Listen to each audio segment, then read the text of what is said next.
Well, we first told you yesterday about the new data that shows the majority of students are failing the state's physical fitness assessment. Statistics show that there's been a decrease in fitness since the pandemic, and now we're breaking it all down and hearing from the people who helped put the test together. NBC Connecticut's Mike Massaro joins us live at Hartford with those details. And Mike, I know when we were kids, a few years ago, a sedentary lifestyle wasn't a thing. The video games weren't a big deal. People were outside playing. So much has changed, especially since the pandemic.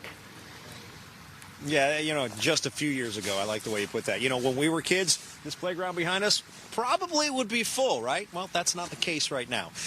And the data really kind of shows what's going on. You look at it and you can see there's been a significant decline since the beginning of the pandemic. Some districts certainly affected more than others. We did speak with some experts today, and they say they're not surprised, but they are concerned.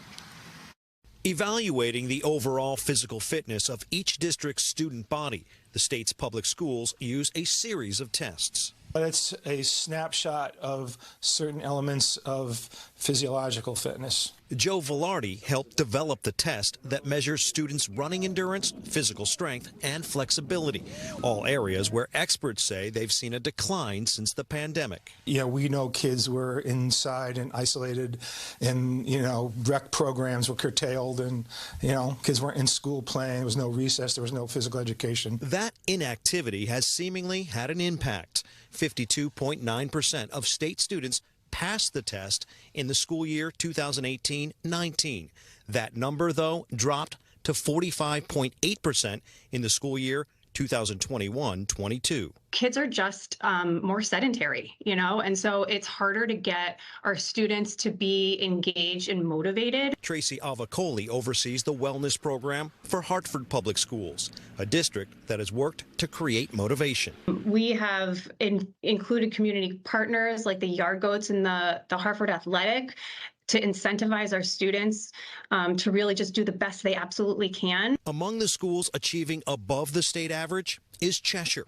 Still, it has also seen a slight decline since the pandemic. To reverse the trend, they have added extracurricular activities and formed partnerships. At the elementary level, we have programs called Girls on the Run. We have running programs with the Y. The YMCA has a Y Cup and a Y Cup Challenge, and the elementary schools compete against each other. Yeah, there's certainly a lot of creativity going on right now. School districts trying to get the students engaged and getting them outside and getting them active. Still, if you look at the numbers and you compare 2018 when the pandemic began to right now, the state is down about 7%. There are some districts that are down double digits, as much as 30%. So coming up at 5:30, hear what some of the experts say you can do to get your kids outside and make them a little bit more active. For now, we're live in Hartford. Mike Massaro, NBC Connecticut News. Kevin? Yeah, really concerning, Mike. And I think the key word in that whole report is motivation. Got to find a way to motivate kids to get out and get moving, really.